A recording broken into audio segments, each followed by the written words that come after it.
नमस्कार दोस्तों।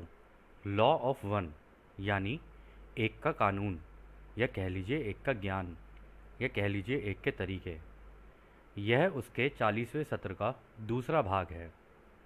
दोहराया जाता है कि इस किताब द्वारा दी गई सभी सूचनाएं और जानकारियां आप जान भी सकते हैं, मान भी सकते हैं, नज़रअंदाज भी कर सकते हैं और नकार भी सकते हैं, क्योंकि यह आपकी स्वतंत्र इच्छा या फ्री विल है, जो कि एक अनंत रचयिता द्वारा आपको दी गई है। एक बात और कही जाती है कि लॉ ऑफ वन पूरी तरह से सभी के लिए फ्री है। यदि कोई इकाई या व्यक्ति इसको निजी स्वार्थ के लिए इस्तेमाल करे तो वह उसकी व्यक्तिगत जिम्मेदारी होगी। और साथ ही साथ यह भी कहा जाता है कि यदि कोई व्यक्ति इसको अपनी भाषा में परिवर्तित करके दूसरों से साझा करना चाहे या फिर इन वीडियोस को अपने चैनल पर चलाना चाहे तो वह भी ऐसा कर सकता है, क्योंकि वह भी उसकी फ्री विल है। तो पहला सवाल डॉन करते हैं, इस ग्रह पर दूसरे से तीसरी घनत्वता के बीच परिवर्तन में कितना समय लगता है? मेरा मानना है 1.5 पीढ़ी। क्या वह सही है? तो रा कहते हैं हाँ, यह सही है। आपके वर्षों में मापा गया समय लगभग 1350 है। तो दोस्तों यहाँ पर जो रा ने जवाब दिया है ना, उन्होंने कहा है कि दूसरी से तीसरी घनत्वता में, यानी कि पेड़ पौधे जानवर से इंसान का रूप लेने में वो हमें लगभग 1350 साल लगते हैं। तो फिर अगला सवाल डाउन करते हैं, तो इस ग्रह पर तीसरी से चौथी घनत्वता में परिवर्तन का समय कितना होगा? तो रा कहते हैं इस परिवर्तन की असामान्य अनियमितता के कारण इसका अनुमान लगाना कठिन है। इस स्थान समय पर ऐसे कई लोगों ने जन्म लिया है जिन्होंने चौथी घनत्वता का काम शुरू कर दिया है। हालांकि ग्रह की चेतना का तीसरा घनत्वता वाला वातावरण प्रक्रिया को धीमा कर रहा है। यदि देखा जाए तो पॉसिबिलिटी और प्रोबेबिलिटी तो यही दर्शाते हैं कि इस परिवर्तन को आपके 100 से 700 वर्षों का समय लग सकता है। इस स्थान समय पर आपके लोगों की अस्थिरता के कारण यह सटीक नहीं हो सकता है। तो दोस्तों यहाँ पे डॉन ने पूछा कि हम थर्ड डेंसिटी से फोर्थ डेंसिटी, जिसे आप सतयुग कहते हो, उसमें जाने में कितना टाइम लगेगा? तो रा ने यहाँ पे कहा है कि इसका अनुमान लगाना मुश्किल है, क्योंकि अभी देखो तुम्हारे ग्रह पर काफ़ी सारे हम लोगों ने वॉन्डरर भेजे हैं, आपको याद होगा वॉन्डरर वाला कंसेप्ट। कह रहे कि उन लोगों ने यहाँ पे चौथी घनत्वता का काम शुरू कर दिया है, यानी दूसरों को अवेकन करना, उनकी मदद करना और इस मेडिटेशन कर करके अपनी ऊर्जा इस ग्रह को देना, ताकि ग्रह तेज़ी से आगे निकल सके। लेकिन यहाँ पर अभी भी ऐसे लोग हैं जो कि अभी भी तीसरी घनत्वता के वातावरण में फंसे हुए हैं, यानी यही रोज़मर्रा की ज़िंदगी और यही सारी चीज़ें जो उनकी ज़िंदगी नॉर्मल जैसे चले जा रही है चले जा रही है, ठीक है। वो आगे की ग्रोथ मतलब सतयुग में कैसे एंटर करना है, ये सारी चीज़ों का उनको पता नहीं है। तो इस वजह से ये जो प्रक्रिया है ना वो धीमी हो रही है, क्योंकि मैक्सिमम लोग तो ऐसी इसी डायरेक्शन में सोच रहे हैं ना, और वो ढूंढ भी नहीं रहे हैं और खोज भी नहीं रहे हैं। तो इस वजह से ये जो प्रक्रिया है ये धीमी हो रही है। और यहाँ पे रा ने प्रोबेबिलिटी और पॉसिबिलिटी को दर्शाते हुए ये कहा है कि इसमें 100 से 700 वर्ष लग सकते हैं। अब आप ये मत सोचिएगा कि अगले 700 साल बाद ये घनत्वता आएगी, नहीं। ये धरती चौथी घनत्वता में घुस चुकी है। 100 से 700 साल का मतलब ये है कि धरती पे कुछ चेंजेस होंगे। अब वो बहुत मेजर भी हो सकते हैं, आगे आपको पता चली जाएगा, राह बताएंगे।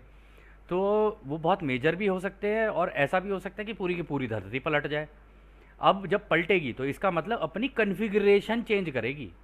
कन्फिग्रेशन चेंज करने का मतलब है जब सारा कुछ खत्म होगा फिर दोबारा नया निर्माण करने में 100 से 700 साल लग जाएंगे, क्योंकि नया नया नया नया सब कुछ होगा, सारी चीज़ें बदलेंगी, इधर से उधर उधर से इधर। अब ऐसा तो है नहीं ना कि आप मान लीजिए नया घर बनाने की सोच रहे हैं, ठीक है। अब आप ये तो है नहीं कि भाई इसी घर के अंदर मैं कर देता हूँ सारी चीज़ें, नहीं। आपको नया घर अगर नए सिरे से बनाना है और बड़ा घर बनाना है या अच्छा घर बनाना है, तो पहले आप पुराना घर तोड़ोगे, फिर उसके बाद नया घर बनाना शुरू करोगे, तो उसमें समय तो लगेगा ही। तो उसी वजह से उन्होंने बोला 100 से 700 साल लग सकते हैं इस कारण से। लेकिन उनमें भी उन्होंने ये कहा है कि ये तुम्हारे लोगों के ऊपर निर्भर है कि कैसे होगा ये। कह रहे इसको सटीकता से नहीं कहा जा सकता फिर भी। फिर अगला सवाल डॉन करते हैं, क्या हमारी सारी वस्तुओं के फोटॉन की बेसिक कंपनता पहले से बढ़ चुकी है? तो रा कहते हैं यह सही है। यह वह प्रभाव है जिसने विचारों को वस्तु बनाना शुरू कर दिया है।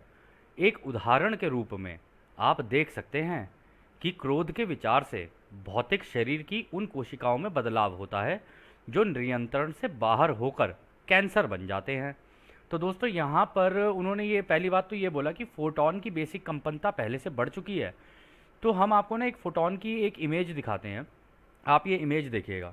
अगर आप इस फोटॉन को ये अलग अलग कलर में दिखा रखा है, क्योंकि जैसे जैसे फोटॉन कांपना शुरू करेगा ना, उस तरीके से उसका अंदर की जो ऊर्जाएं हैं, जो तरंगे हैं, उनके रंग बदलने शुरू होते हैं। आप यहाँ देखेंगे लाल, ठीक है, यहाँ देख रहे हैं आप पीला, यहाँ पे हल्का सा ऑरेंजिश टाइप का सा है ये, ठीक है, यहाँ नीला, ये बिल्कुल ब्लू है, ये इंडिगो टाइप का है, ये हरे रंग का है। तो अब जो हमारे फोटॉन्स होंगे ना, इसी हवा के अंदर जो फोटॉन्स होंगे, जब वो कांपना शुरू करेंगे ना, तो इस हरे रंग की तरंगे हो जाएंगी इसके अंदर, मतलब तेज़ी से कांपना शुरू करेगा। अभी तो ये इसमें कांप रहा है पीले वाले में, ठीक है, अभी ये येलो कलर की तरंगे हैं सारी अंदर। जब ये और तेज़ी से कांपना शुरू करेंगी ना, तो ये ऐसे हरे रंग की तरंगे हो जाएंगी अंदर। और आप नोटिस कीजिए, अंदर केवल तरंगे ही हैं फोटॉन के अंदर। इसके अंदर ऐसा नहीं है कि क्या कहते हैं कुछ कोई पार्टिकल हो या कुछ हो, बस रोशनी की तरंगे हैं। और ये जो तरंगे हैं ना, ये रचयिता ही हैं, ये ही तरंगे रचयिता हैं। अपने आप को दे दिया है निर्माण करने के लिए, और इसी का इस्तेमाल करके रचयिता सारा निर्माण करते हैं। और ऐसा नहीं है कि वो हरे के लिए वो करेंगे, इसके लिए, ये सारी जितनी भी तरंगे हैं ना, आपस में घुली मिली हैं। और जैसे जैसे कंपनता बढ़ती जाएगी, यानी फ्रीक्वेंसी वो बढ़ाते जाएंगे, क्योंकि फ्रीक्वेंसी तो बढ़नी है ना भाई, एक क्लास ख़त्म हो रही है, दूसरी क्लास आ रही है, तो जैसे जैसे फ्रीक्वेंसी बढ़ती जाएगी, वैसे वैसे रंग भी अंदर का चेंज होता जाएगा। तो ये जो फोटॉन्स, जो हम लोग आँख मूंदते हैं ना और आसपास नज़र आते हैं, ठीक है, वो आते गायब हो जाते हैं, आते गायब हो जाते हैं, उनके अंदर की ये जो तरंगे हैं ना, ये चेंज होनी शुरू हो जाएंगी। और यही ये तरंगे हैं, और यही वो फोटॉन्स हैं जिससे आपका शरीर, हमारा शरीर, टेबल, कुर्सी, चेयर, सब बने हुए हैं इसी से, इसी का ही सब कुछ बना हुआ है, इन तरंगों का। कहीं ज़्यादा इकट्ठी हो जाएंगी, कहीं कम इकट्ठी हो जाएंगी, कहीं तेज़ी से काँप रही होंगी, कहीं धीरे से काँप रही होंगी। बस यही डिफरेंस है जिसकी वजह से हमें ये मायाजाल दिखता है।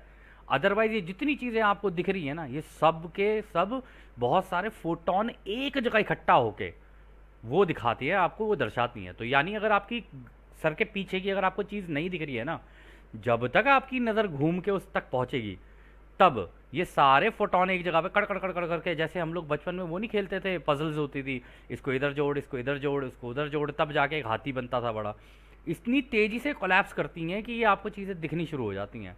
और सेम तरीके से जब आप टच करोगे ना, तब भी यही होता है, कोलैप्स करके सारे एक जगह पर आ जाते हैं। इसलिए आपको किसी चीज़ का हार्ड या किसी चीज़ का सॉफ्ट होना पता चलता है, क्योंकि हमारी जो 5 सेंसेस दी है ना क्रिएटर ने, ये 5 सेंसेस इस माया जाल को अनुभव करने के लिए दी हुई हैं, ठीक है। तो ये सारा कुछ अनुभव ही चल रहा है हमारे आसपास। तो खैर, आगे इसका जो जवाब रा ने दिया था उसको हम देखते हैं। आप यहाँ देखेंगे, उन्होंने कहा कि आप ये नोटिस करोगे, अब लोगों के विचारों ने वस्तुओं का वो लेना शुरू कर दिया है, वस्तु बनना शुरू कर दिया है। और उन्होंने उदाहरण दिया कि जिन लोगों के अंदर क्रोध वगैरह और ये सारी चीज़ें ज़्यादा होती हैं, उन लोगों के अंदर आप देखोगे कि ये बदलाव होने शुरू होते हैं और उनको हो जाता है कैंसर। वो इसलिए क्योंकि जिस तरीके के आपके विचार होंगे, उस तरीके के बदलाव आपके शरीर में होने हो लग जाएंगे। आपने शायद डॉक्टर मसारू मसाटो ऐसे करके कुछ नाम है उनका, आपने उनका वीडियो नहीं देखा होगा। अगर आपको यूट्यूब पे अगर आप चेक करेंगे ना, आपको मिल जाएगा। आप उसमें देखना कि एक इंसान के विचार से एक पानी के अंदर कि क्रिस्टल का कलर भी कैसे चेंज होता है, या उसकी इमेज कैसे चेंज होती है। जिनके प्रेम भरे, जिनके सुंदर विचार होते हैं ना, आप देखेंगे उसके जो क्रिस्टल होते हैं ना अंदर, जो पानी को उन्होंने क्या किया, उन्होंने पानी को फ्रीज कर दिया, और उस पानी को फ्रीज किया जिसके अंदर जिस तरीके के वो विचार डालना चाहते थे ना, उस तरीके के विचार डाल दिए उसके अंदर बस। और आप सोचोगे विचार कैसे डाले, बस पानी को देखना होता है, विजुअलाइज करना होता है, और उसके अंदर वो विचार डालना होता है। तो आप देखोगे जो सुंदर सुंदर विचार हैं ना, उन्होंने बड़े प्यारे क्रिस्टल्स का रूप ले लिया है। बड़े प्यारे प्यारे, देखने में ऐसे लगेंगे जैसे कहीं डायमंड हो, और इतनी सुंदर, कहीं मंडलास बने हुए हैं उसके अंदर, कहीं कुछ बना हुआ है, आप देखो इतने सुंदर हैं। उसी के ऑपोजिट अगर आप देखोगे कोई क्रोधित और इस तरीके की चीज़, अगर आपने उस तरीके का विचार उस पानी में डाला, तो अंदर से कितना मटमैला और कितना गंदा सा हो जाता है वो। आप देखोगे तो आपको समझ में आएगा कि विचार अब चीज़ें बननी शुरू हो गई हैं। इसलिए कहते हैं जब भी पानी पिया जाए, तो उसके अंदर अपना प्रेम अगर आप डाल दोगे ना, और फिर उस पानी को पियोगे, तो वो पानी आपके अंदर जाके ना एक सडन ऊर्जा, एक अलग ही क्रिस्टलीन स्ट्रक्चर आपके अंदर क्रिएट कर देता है। ये एक अच्छी प्रैक्टिस है, अगर कोई करना चाहे तो कर सकता है। खैर, फिर अगला सवाल डॉन करते हैं, क्या हम यह मान के चलें कि हमारी कंपनता कुछ 20 से 30 साल पहले बढ़ना शुरू हो गई थी? क्या यह सही है? दोस्तों, ये किताब चैनल हुई थी 1981 में। तो यहाँ पर डॉन ने उससे पहले के 20 से 30 साल की कैलकुलेशन की है। तो आपको जो कैलकुलेशन करनी पड़ेगी उससे पहले से शुरू करना पड़ेगा। तो रा यहाँ पर ये इसका जवाब देंगे, कहते हैं, इसका पहला संकेत आपके समय से लगभग 45 साल पहले मिला था। पिछले 40 सालों में इन ऊर्जाओं की कंपनता में तीव्रता आ गई है और ये अब अपनी कंपनता के मामले में अंतिम चाल में आगे बढ़ रही है। हम कहेंगे क्वांटम मात्रा में छलांग के माध्यम से, जैसा कि आप इसे कहेंगे। तो वो ये कह रहे हैं कि ये 45 साल पहले, यानी 1981 से आप 45 साल पहले लगा दें, तब उस टाइम पे वो वर्ल्ड वॉर 2 और ये वाला सारा सीन बन रहा था, ठीक है ना। एकदम से ऊर्जाओं का आपस में भिड़ना शुरू हुआ। लेकिन वहां से जो एकदम तेजी से जंप मारी, अगर आप नोटिस करोगे इन 100 साल के अंदर कितने बदलाव हुए हैं। अगर आप आज से 100 साल के पीछे जाओगे ना, पहले हम ये घोड़ा गाड़ी, ये बग्गी, इन सब चीज़ों के अंदर चलते थे। लेकिन इन 100 सालों में हमारे पास गाड़ियाँ भी आ गई, टीवी भी आ गया, रेडियो भी आ गया, ऐसी टेक्नोलॉजीज़ भी आ गई। बड़ी तेज़ी से आगे बढ़े हम लोग, ठीक है। लेकिन इसको आगे बढ़ना नहीं कहा जा सकता कि भाई टेक्नोलॉजी वेक्नोलॉजी आ जाना, आगे बढ़ना। आध्यात्मिक रूप से कौन कितना आगे बढ़ा है ना, इससे मैटर करती हैं चीज़ें, ठीक है। और ऐसा नहीं है कि आध्यात्मिक रूप से आगे नहीं बढ़े, आध्यात्मिक रूप से भी आगे बढ़े, कई लोग आगे बढ़े। इन 100 सालों के अंदर कई ऐसे हमारे इस प्लेनेट के ऊपर लोग आए हैं जिन्होंने काफ़ी अच्छा ज्ञान दूसरों से बांटा है और काफ़ी अच्छी नॉलेज दूसरों को दी है।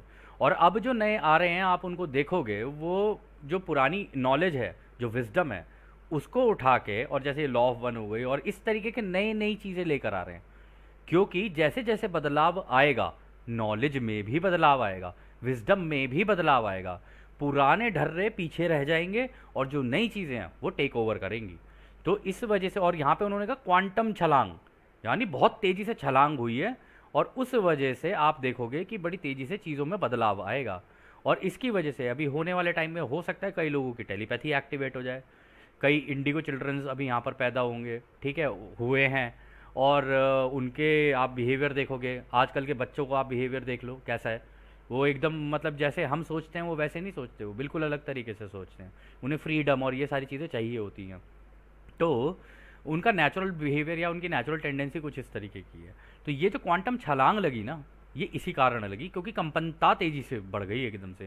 कहने का मतलब है ये जो फोटॉन्स है ना, इनमें तेजी से तरंगे कांपने लग गई, इस वजह से ये हुआ। और जब भी ये तेजी से कांपेंगी ना, आप नोटिस करोगे आपके एनवायरनमेंट में कहीं आपको छूओगे करंट लगेगा, कहीं कुछ होगा, कहीं कुछ होगा। आप बैठे हुए भी होगे तो शरीर कांपता रहेगा, आप सो रहे हो, लेट रहे हो तो शरीर कांपना शुरू कर देगा। और ये जब शरीर कांपता है तो इसका ये संकेत है कि आपकी जो ऊर्जा है ना वो बैलेंस में नहीं है। तो इसका मतलब आपको मेडिटेशन करके ये जो नई घनत्वता आ रही है ना, हरी वाली, इसके साथ अपने आप को अलाइन करना है। क्योंकि ऐसे बहुत लोगों ने हमें कहा कि इस तरीके की दिक्कतें हमें हो रही हैं, और ऐसा नहीं आपके साथ, हमारे साथ भी हो रही थी। तो इसलिए जब मेडिटेट आप करते रहोगे करते रहोगे करते रहोगे, आप इसके साथ अलाइनमेंट में आ जाओगे। और जब इसके साथ अलाइनमेंट में आ जाओगे तो आप इसके साथ आगे निकल जाओगे। और जो लोग इसकी अलाइनमेंट में नहीं आ पाएंगे, वो क्रोध और इन सब चीज़ों में पड़ जाएंगे। और आप देख भी रहे होगे कि लोग छोटी छोटी बातों पे क्रोधित होना शुरू करेंगे। तो इस टाइम पर शांति रखना अपने अंदर, और बस अपना मेडिटेशन करते हुए अपना आगे आगे निकल जाना। ज़्यादा किसी के साथ कुछ नहीं करना है, जिसकी जो इच्छा है उसे वो कर लेने देना है। बस ये है इसको आगे निकलने का तरीका। फिर अगला सवाल डॉन करते हैं, 45 साल पहले से शुरू करें और कंपनता में पूरी वृद्धि को लें जो हम इस घनत्वता परिवर्तन करने में अनुभव करेंगे। तो अंदाजन इस कंपनता की वृद्धि में हम अभी कितने प्रतिशत हैं, यानी कि हम कितने आगे निकल चुके हैं। तो अच्छा सवाल है, उन्होंने पूछा कितना % हम लोग आगे आ चुके हैं अब। तो रा कहते हैं, आपके पर्यावरण की कंपनता की प्रकृति का असली रंग हरा है। यह इस समय ग्रह के ऑरेंज रे की चेतना से बहुत अधिक घिरा हुआ है। हालांकि इस ग्रह के व्यक्तियों की प्रकृति के कारण इसकी कंपनता में जो उछाल आया है, उसने इसकी कंपनता को सीमा रेखा तक पहुंचा दिया है। तो दोस्तों यहाँ पे ये जो देखो, दो चीज़ें इंपॉर्टेंट कही रहा ने कि अब जो हमारे प्लेनेट का असली, जो आप रंग से मत समझना इस चीज़ को। आप वैसे आजकल आसमान देखोगे तो इतना साफ होता जा रहा है, आप नोटिस करोगे कि नीला आकाश होता जा रहा है, जबकि पॉल्यूशन तो पहले भी था, सारी चीज़ें पहले भी थी, पॉल्यूशन आज भी उतना ही है, गाड़ियाँ उतनी चल रही हैं, सब कुछ वही है, उल्टा बढ़ रही हैं। लेकिन आप आसमान का रंग देखना शुरू करोगे और सारी चीज़ें देखना शुरू करोगे ना, रंगों में परिवर्तन आना शुरू होगा, रेनबो कलर्स नज़र आने शुरू होंगे आपको आसमान में। अलग अलग जगह पे कहीं बिल्कुल डार्क नीला हो जाएगा, कहीं हल्का नीला हो जाएगा, आपको साफ दिखने लगेंगी सारी चीज़ें। और उन्होंने कहा है कि अभी ये ऑरेंज रे की चेतना से बहुत अधिक घिरा हुआ है। ऑरेंज रे की चेतना का मतलब होगा कि लोग अपने अपने बारे में ज़्यादा सोच रहे हैं, अपना मेरा ये मेरा वो, मैं इसमें ज़्यादा घिरे हुए हैं। तो इस वजह से थोड़ी सी दिक्कतें आ रही हैं। लेकिन हमारी जो प्रकृति है ना, उसके कारण कुछ ऐसा हो रहा है कि ये जो कंपनता है उसमें बड़ा ज़बरदस्त उछाल आया है। और ये इस वजह से आया है क्योंकि जो लोग इस टाइम पर मेडिटेशन और ये सारी चीज़ें कर रहे हैं ना, वो इस प्लानट को लिफ्ट करने में मदद कर रहे हैं। और ये जो लिफ्ट लग रहा है ना, ये नीचे से प्लानट को आगे निकलने में तेज़ी से मदद कर रहा है। और वो ये कह रहे हैं कि उसको सीमा रेखा तक पहुंचा दिया है। सीमा रेखा का मतलब है कि अब हम बिल्कुल बाउंड्री पे खड़े हुए हैं। ये कब एकदम से चौथी घनत्वता में घुस जाएगी एकदम पता ही नहीं चलेगा। लेकिन इसके लिए इस ग्रह के लोगों को पुश मारना पड़ेगा, इसको, धरती को। यानी वो कैसे होगा, वो आप मेडिटेट करते रहो और बस इस धरती के साथ अपनी अलाइनमेंट कर लो और अपनी ऊर्जा इसको देना शुरू कर दो, क्योंकि इसको ऊर्जा की ज़रूरत पड़ेगी। अब जब हम अपनी ऊर्जा इसे देना शुरू कर देंगे, ये तेजी से आगे निकलना शुरू कर देगी और कब चौथी घनत्वता में घुस जाएगी कुछ नहीं पता। इस टाइम पर ये बिल्कुल बाउंड्री लाइन पे खड़ी हुई है। खैर, तो फिर अगला सवाल डॉन करते हैं। आपने बताया कि गुस्से के विचार अब कैंसर का कारण बन रहे हैं। क्या आप इसे थोड़ा विस्तारित कर सकते हैं कि ये तरीका एक माध्यम के रूप में कैसे कार्य करता है और इसका पूरा उद्देश्य क्या है? तो दोस्तों, कई लोगों को जैसे गुस्से की वजह से कैंसर हो जाता है और ये सारी चीज़ें हो जाती हैं ना, तो ये भी एक माध्यम का ही काम करता है, कैटलिस्ट का ही काम करता है हमारी ज़िंदगी में। अब इसका एक इफ़ेक्ट क्या पड़ता है, देखते हैं अभी रा क्या जवाब देते हैं उसमें। रा कहते हैं, चौथी घनत्वता में सारी जानकारियाँ खुली हुई होती हैं। कोई भी खुद से या दूसरों से छुपा हुआ नहीं रह सकते हैं।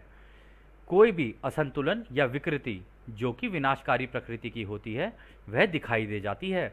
इसलिए जाहिर तौर पर किसी व्यक्ति का शरीर खुद को खोलने यानी सेल्फ रेवलेशन या जानने के लिए सीखने के साधन के रूप में कार्य करता है। इस तरह की बीमारियां जैसे कि कैंसर किसी भी व्यक्ति को उन तरीकों को समझाने का कारण बनती है जो कि उस पर विनाशकारी प्रभाव डालते हैं। परिणाम स्वरूप वो व्यक्ति खुद के इलाज के लिए जवाबदेह बनता है, यानी कि वह खुद का इलाज करता है। तो दोस्तों देखो, बहुत सही बात बोली यहाँ पे रा ने। उन्होंने कहा पहली बात तो चौथी घनत्वता में तुम ये भूल जाना कि तुम अपने विचार दूसरों से क्या कहते हैं छुपा लोगे, क्योंकि टेलीपैथी से कनेक्ट हो गए तो तुम छुपा तो कुछ सकते नहीं हो। ठीक है, और अगर किसी के दिमाग में भी विनाशकारी चीज़ आई या कुछ आई, उस प्रकृति का कुछ भी हुआ, सबको पता चल जाएगा कि हाँ इसके दिमाग में विनाशकारी चीज़ें चल रही हैं, या किसी दूसरे के दिमाग में भी चल रही है तो आपको पता चल जाएगा, क्योंकि आप तो टेलीपैथी से कनेक्ट हो गए सारे के सारे। और ये नेचुरल टेलीपैथी है, ये कोई टेक्नोलॉजी से कनेक्ट करने वाली टेलीपैथी नहीं है, ये नेचुरल है। ठीक है, और फिर वो कह रहे हैं कि जब ये इस तरीके से होता है ना, किसी के साथ कैंसर या ये सारी चीज़ें होती हैं, तो ये टाइम वो होता है कि जब वो व्यक्ति अब अपने आप के ऊपर फोकस करना शुरू करेगा, अब वो शांत होना शुरू होगा।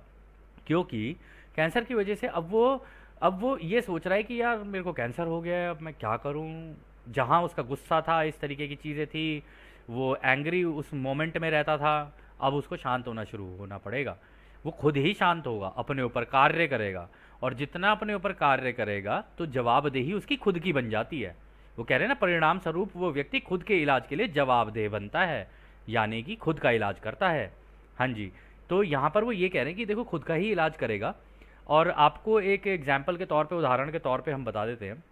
हमारा एक दोस्त था, दोस्त क्या बन गया था वो दोस्त। हम कहीं पहाड़ों में घूमने गए हुए थे, और था तो वो इंडियन ही, उसका नाम था आर्नोल्ड। तो वो आया हुआ था पहाड़ों में कहीं घूमने के लिए, तो 3 महीने के लिए वो उन पहाड़ों में रहा और उसने कुछ भी नहीं किया। उसको कैंसर था, ठीक है ना, काफ़ी हायर स्टेज का कैंसर था उसको। तो किसी ने उसको ये कहा था कि अगर आप मेडिटेशन करते रहोगे ना, मेडिटेशन के अंदर जाके उन्होंने उसको लोकेशन बता दी कि तेरे दिमाग में इस जगह पे कैंसर है या तेरे बॉडी में इस जगह पे कैंसर है। तो उसने मेडिटेशन कर करके, मतलब अपनी मेडिटेशन में जाके उसी पर्टिकुलर जगह पर फोकस लगाना शुरू कर दिया, और धीरे धीरे उसको ना वो कैंसर के जितने भी सेल्स थे ना अपने अंदर, दिमाग के अंदर या बॉडी के अंदर, वो दिखने शुरू हो गए। उसने उनको धीरे धीरे धीरे धीरे धीरे धीरे धीरे वहाँ पे ख़त्म भी नहीं किया उसे, उसकी तरंगों को फैलाना शुरू कर दिया। फैलाना मतलब उसे बिल्कुल हवा में घोलना शुरू कर दिया। तो वो जब घुलने लगे ना, तो 3 महीने बाद वो व्यक्ति अपनी तबीयत पूरी ठीक कर चुका था। लेकिन इसमें ये नहीं है कि उसने मेडिकल ट्रीटमेंट या अपनी दवाइयाँ नहीं खाई थी, दवाइयाँ भी वो खा रहा था, लेकिन साथ में मेडिटेशन भी कर रहा था, और बहुत हार्डकोर मेडिटेशन की थी उसने। सुबह, दोपहर, शाम, रात, 4-4 मेडिटेशन के सेट उसने किए, तब जाके 3 महीने के अंदर उसने अपना कैंसर ही ख़त्म कर दिया। और वो खुद बता रहा था हम लोगों को, वो काफ़ी गुस्से वाला था। तो यहाँ पे जो राय ये बता रहे हैं ना, इस वजह से हम उस बात से इसको रिलेट करके देख सकते हैं। तो खैर, अगला सवाल डॉन करते हैं। तो आप कह रहे हैं कि कैंसर मानसिक रूप से काफ़ी आसानी से ठीक हो जाता है, और यह सीखने का एक अच्छा टूल है, क्योंकि यह मानसिक रूप से काफ़ी आसानी से ठीक हो जाता है। और एक बार जब इकाई दूसरे व्यक्ति को माफ़ कर देती है जिस पर उसे गुस्सा होता है, तो कैंसर गायब हो जाएगा। क्या यह सही है? तो डॉन को लग रहा है यहाँ पे कि भाई ये तो अच्छा एक मेंटल एक्सरसाइज है, अगर इसको ठीक करना हो कैंसर को, तो एक तरीके से अच्छा टूल है कि अब इंसान कम से कम अपने ऊपर फोकस तो करे। जब वो अपने ऊपर फोकस करेगा तो सब कुछ ठीक हो जाएगा। और यहाँ पर दोस्तों देखो, बार बार इकाई कहा है रा ने, ठीक है, जहाँ पर इकाई है हम लोगों ने व्यक्ति लिख दिया है, लेकिन इकाई का मतलब है इन्हीं तरंगों में से एक हिस्सा।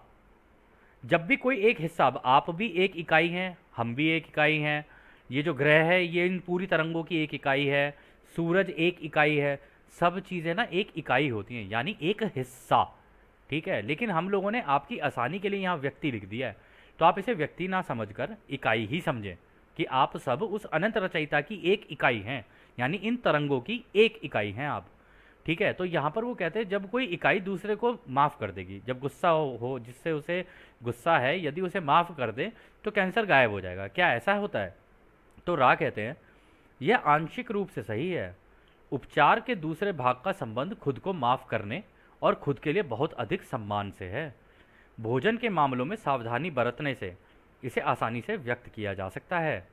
यह अक्सर इलाज और माफ़ करने की प्रक्रिया का एक हिस्सा होता है। आपका बेसिक जवाब सही है। तो यहाँ पर देखो, रा ने क्लियर कर दिया। रा ने कहा भाई आपको खुद को भी माफ़ करना पड़ेगा, जो आपके कर्म आपने किए हैं या आपने जो गुस्सा किया है, ये सारी चीज़ें, और अपने आप को थोड़ा सम्मान भी देना पड़ेगा। ऐसी बात नहीं है कि आप अपने आप को निगलेक्ट करके चल रहे थे, इस वजह से आपको ये कैंसर हुआ। अब आपको अपने आप को सम्मान देना पड़ेगा, तभी जाके ये ठीक हो सकता है। और उन्होंने कहा कि अपने भोजन के मामले में भी सावधानी बरतने की ज़रूरत है, ठीक है, वो तो है ही। अब पहले हम कुछ भी इधर उधर का उल्टा सीधा खाएंगे तो कैंसर के सेल्स तो डेवलप होंगे ही ना। तो जब आप अपने ऊपर ध्यान देने लग जाओगे, अपने खाने के ऊपर ध्यान देने लग जाओगे, तो आपके कैंसर के सेल्स भी वीक होंगे, वीक होकर डिसॉल्व हो जाते हैं वो, ठीक है, इसी शरीर के अंदर, इन्हीं ऊर्जाओं के अंदर। तो अगला सवाल डॉन करते हैं, भोजन संबंधी मामलों में वे कौन से खाद्य पदार्थ हैं जिन्हें सामान्य तौर पर कोई शामिल करे, और वे कौन से खाद्य पदार्थ हैं जिन्हें शामिल ना करे, ताकि कोई अपने शरीर की देखभाल काफ़ी अच्छे तरीके से कर सके। तो रा कहते हैं सबसे पहले हम रेखांकित अंडरलाइन करते हैं और जोर देते हैं कि इस जानकारी को बिल्कुल इसी रूप में नहीं समझा जाना चाहिए, बल्कि शरीर और मन और आत्मा के लिए एक कड़ी या मनोवैज्ञानिक प्रेरणा के रूप में समझ जाना चाहिए। इस प्रकार यह स्वयं के लिए देखभाल और सम्मान है, जो कि सही में महत्वपूर्ण है। इसे समझाने के लिए हम कार्ला के आहार के लिए दी गई बुनियादी जानकारी को दोहरा सकते हैं। इसमें सब्जियां, फल, अनाज और जो कुछ हद तक पशु उत्पाद यानी मांसाहार जितना व्यक्तिगत मेटाबॉलिज्म के लिए आवश्यक है शामिल हैं। ये वे पदार्थ हैं जो खुद की प्रति सम्मान दिखाते हैं। तो दोस्तों यहाँ पर वो कह रहे हैं कि देखो, ये फल, सब्जियाँ, ये सब चीज़ें खानी जो है, या कुछ लोग मतलब मांसाहार भी लेते हैं, क्योंकि रा को पता ही है कि भाई हम तो खाते ही हैं, यहाँ पे इस धरती के ऊपर चलता ही है, उनको पता है ये सारी चीज़ें। तो कहते हैं ये सारी चीज़ें हैं जिनका इस्तेमाल करके तुम इसे ठीक कर सकते हो, लेकिन मेटाबॉलिज्म के हिसाब से। ऐसा ना हो कि तुम इन चीज़ों को ये समझ के कि हाँ भाई ये चीज़ें खानी चाहिए तो ठूस ठूस के खा लो, ऐसे नहीं। इसकी भी एक मात्रा होती है, एक लिमिटेड मात्रा होती है, कौन सी चीज़ कितनी खानी है। अपने बॉडी मास इंडेक्स को देखते हुए कौन सी चीज़ कितनी खानी है ना, उसके हिसाब से अपना खाने का सेवन करें। फिर वो आगे कहते हैं, इसके अलावा हालांकि इसका उल्लेख नहीं किया गया है क्योंकि इस उपकरण को शुद्धिकरण की आवश्यकता नहीं है, परंतु जिन इकाइयों को उनके विचार रूप या भावना के अंदर के विष से खुद को शुद्ध करने की आवश्यकता है, वे अपनी देखभाल इस तरह से कर सकते हैं जिसमें सावधानी से तब तक उपवास का पालन करना होता है जब तक कि विनाशकारी विचार रूप का शुद्धिकरण तुलनात्मक रूप से उनके शरीर से अतिरिक्त सामग्री के रूप में ना निकल जाए। फिर आप देख सकते हैं कि शरीर का मूल्य नहीं होता है, बल्कि इसका दिमाग और आत्मा के लिए कड़ी के रूप में उपयोग होता है। यानी कि शरीर से अधिक ये दिमाग और आत्मा के लिए उपयोगी है। इस प्रकार एक इकाई को खुद से खुद का पता चलता है। तो दोस्तों देखो कितनी उन्होंने सही बात बोल दी यहाँ पे। कह रहे देखो, अगर तुमको अपने आप को ठीक करना है, सारी चीज़ें करनी है ना, ऐसा नहीं है कि तुम एकदम से चेंजेस लाओ। पहले ना व्रत करके या उपवास करके कुछ दिनों का प्रॉपर तरीके से, जो पुराना विष तुम्हारे अंदर भरा हुआ है ना, पहले उसको निकालो। उसको निकालोगे तो तुम्हारी मेटाबॉलिज्म, तुम्हारी एनर्जी पूरी तरीके से नीचे गिरेगी। जब वो नीचे गिरेगी तो तुम अपने आप को और बेहतर समझ पाओगे कि अरे मेरी ऊर्जा जा रही है, मेरी ऊर्जा जा रही है, मेरी ऊर्जा जा रही है। और ऐसा ना हो कि आपने उपवास रखा है पूरे दिन का और रात में फिर ठूंस के खा लिया। ऐसे नहीं, आप उपवास रख सकते हो। उपवास रखने के बाद जब वो धीरे धीरे विष आपके अंदर से शरीर से चला जाए ना, फिर धीरे धीरे धीरे धीरे धीरे नए सिरे से अपनी बॉडी को करेक्ट करना शुरू करो। और फिर उसके अंदर भी ये उन्होंने एक चीज़ कही है कि ये देखो, तुम्हें बाद में जाके पता चलेगा कि बॉडी का इतना महत्व नहीं है। ये तो एक कड़ी का काम करती है आत्मा और दिमाग के लिए, इन दोनों को जोड़ने के लिए काम करती है। और इसी से आपको खुद से खुद का पता चलता है। यानी शरीर एक तरीके से एक डिवाइस है जो कि आपके दिमाग और आत्मा इन दोनों को कनेक्ट करता है, और आप इस डिवाइस का इस्तेमाल करते हो इन दोनों को जानने के लिए, आत्मा को और दिमाग को। खैर, अगला सवाल डॉन करते हैं। धन्यवाद। यह एक बहुत ही महत्वपूर्ण अवधारणा है। क्या यह सही है कि बेसिक कंपनता जो हम अभी अनुभव करते हैं उसका असली रंग हरा है, या चौथी घनत्वता इस तथ्य के लिए जिम्मेदार है कि भौतिक वस्तुओं पर कई मानसिक प्रभाव होते हैं जो अब पहली बार बड़े पैमाने पर देखे जा सकते हैं, जैसे कि मन की शक्ति से धातु को मोड़ना, यानी टेलीकिनेसिस। तो दोस्तों यहाँ पर जो डॉन ने सवाल किया है, काफ़ी अच्छा सवाल किया है। उन्होंने कहा है कि ये बड़ी महत्वपूर्ण चीज़ है कि जो बेसिक कंपनता जो अभी हम अनुभव कर रहे हैं, मतलब तीसरी घनत्वता की जिस लेवल पे ये कांप रही है, या चौथी घनत्वता में अब हम जो जा रहे हैं, उसका असली रंग क्या हरा है। और ये जो चौथी घनत्वता है क्या जिम्मेदार कि इसके अंदर भौतिक वस्तु है, यानी ये जितनी भी चीज़ें, हमारे शरीर और ये सारी चीज़ें और हमारे दिमाग, इन सब चीज़ों के ऊपर इसका प्रभाव पड़ेगा। और हम आने वाले समय पर हो सकता है बड़े पैमाने पर देखें कि हम मन की शक्ति से, यानी अपने मेडिटेटिव स्टेट या अपने दिमाग की शक्ति से धातु मोड़ना, जैसे कि चम्मच मोड़ देनी, या फिर क्या कहते हैं, एक कोई भी चीज़ हो आपके सामने, कांच को बेंड कर देना या कुछ भी कर देना, जिसको टेलीकिनेसिस बोलते हैं। कह रहे कि वो सारी चीज़ें होनी शुरू हो जाएंगी।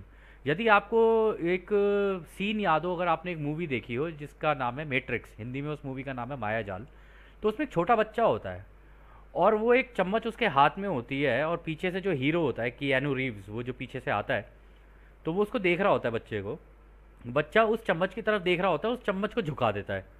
ये एबिलिटी यूरी जेलर है, उसके पास ऑलरेडी है, उसके पास आज भी ये एबिलिटी है कि वो चम्मचों को इस तरीके से बेंड कर देता है। ठीक है, तो वो बच्चा जो है ना, वो जवाब देता है, वो कहता है कि यहाँ पर कोई स्पून है ही नहीं, चम्मच तो है ही नहीं, ये तो मेरे को इसके पार्टिकल का पता है, मैं तो पार्टिकल से बात कर रहा हूँ, पार्टिकल अंदर झुक जा रहा है, तो पार्टिकल को मैं बोलता हूँ इधर मुड़ जा, तो वो इधर मुड़ जाता है, पार्टिकल को बोलता हूँ उधर मुड़ जा, तो वो उधर मुड़ जाता है। तो यानी कि चौथी घनत्वता में हमारा दिमाग केवल आपस में एक दूसरे के साथ नहीं कनेक्ट होगा, जितनी चीज़ें हैं, यानी कि पेड़, पहाड़, झरने, पत्थर, हर चीज़ से दिमाग जुड़ जाएगा। तो आप मेंटल एबिलिटी का इस्तेमाल करके उनका, उन चीज़ों को रूप और कुछ भी दे सकते हो। और इसी तरीके से कन्फेडरेशन अपने क्राफ्ट्स बनाती है अपने दिमाग की शक्ति का इस्तेमाल करके। यानी वो टेलीपैथी के थ्रू कनेक्ट होकर, अगर वो चाहे तो ज़मीन से अपना वो बना दे, चाहे तो इसी हवा में से इन पार्टिकल्स को बोल दे कि भाई तुम क्राफ्ट बन जाओ, और खुद बीच में खड़े हो जाएं और क्राफ्ट उनके आसपास बन जाए, इसलिए वो रोशनी के क्राफ्ट होते हैं। तो इसी चीज़ को वो बोल रहे हैं कि क्या आगे आने वाले टाइम में बड़े पैमाने पर ये टेलीकिनेसिस की एबिलिटी लोगों के अंदर आ जाएगी क्या। तो राय इसका जवाब देते हैं, यह इस सत्र का अंतिम प्रश्न होगा। यह ना केवल सही है, बल्कि हम सुझाव देते हैं कि आप इस अवधारणा को आगे लेकर जाएं और समझें कि बड़ी संख्या में लोगों में तथाकथित मानसिक रोग असली हरे रंग के प्रभाव के कारण हो रहे हैं, और उन लोगों की मानसिक व्यवस्था दिमागी तौर पर पहली बार खुद का सामना करने के लिए अभी तैयार नहीं है। क्या यह सत्र बंद करने से पहले कोई और संक्षिप्त प्रश्न है? तो दोस्तों देखो, रा ने कितनी सही बात बोल दी है। रा ने कहा है कि ये जो नेक्स्ट डेंसिटी आ रही है ना, ये तो प्रेम की ही डेंसिटी है। अगर तुम लोगों ने अपने ऊपर ध्यान देना शुरू नहीं किया ना, तो तुम्हें मेंटल डिसऑर्डर होने शुरू हो जाएंगे, तुम डिप्रेशन में जाने शुरू हो जाओगे। और आप नोटिस भी कर रहे होगे कि लोग कैसे उल्टी सीधी हरकतें कर रहे हैं।